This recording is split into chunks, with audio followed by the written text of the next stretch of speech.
එහෙම කතාවක් තියෙනවා. අව්‍යාජ ආදරේ හිමිවන්නේ දරුවන්ටයි බල්ලන්ටයි කෙල්ලන්ටයි විතරයි. දරුවන්ටයි චූටි දරුවන්ට බල්ලන්ට සහ කෙල්ලන්ට විතරයි. එතකොට සර් කොල්ලන්ට ආදරේ හම්බ වෙන්නේ නැහැ පුතේ. අව්‍යාජව හම්බ වෙන්නේ නැහැ. අන්කන්ඩිෂන් ඒ කියන්නේ මෙහෙමයි.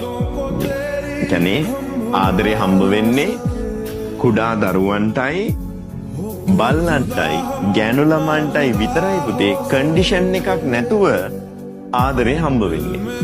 කොල්ලොන්ට ආදරයක් හම්බ වෙනවා නම් ඒ හම්බ වෙන්නේ යම් කිසි දෙයක් මත පදනම් වෙලා. තේරෙනවද? ඒක වලට ටිකක් ලොකු වුණාම තේරෙයි. පිරිමි ළමයිට ආදරේ හම්බෙන්නේ ආන් එහෙමයි. තේරෙනවනේ? ඒ සමාජයේ වුණා චූටි ළමයිට හැමෝම ආදරේ. බල්ලන්ට හැමෝම ආදරේ. ගෑනු කට්ටියට ඉතින් කොහොමත් ආදරේනේ හැමෝම. හැබැයි කොල්ලන්ට එහෙම ආදරේ නෑ පුතේ. කොල්ලෝ ගාව තියෙන්න ඕනේ මොනවාද? මොන හරිම තියෙන්න ඕනේ කොල්ලන්ට ආදරෙන්න. කොල්ලෝ ගාව මොන හරි නැත්තම් අවුරුත් ආදරේ නෑ. ඒක වාගේ තාත්තටත් එකයි, අයියටත් එකයි, ඔයාටත් එකයි.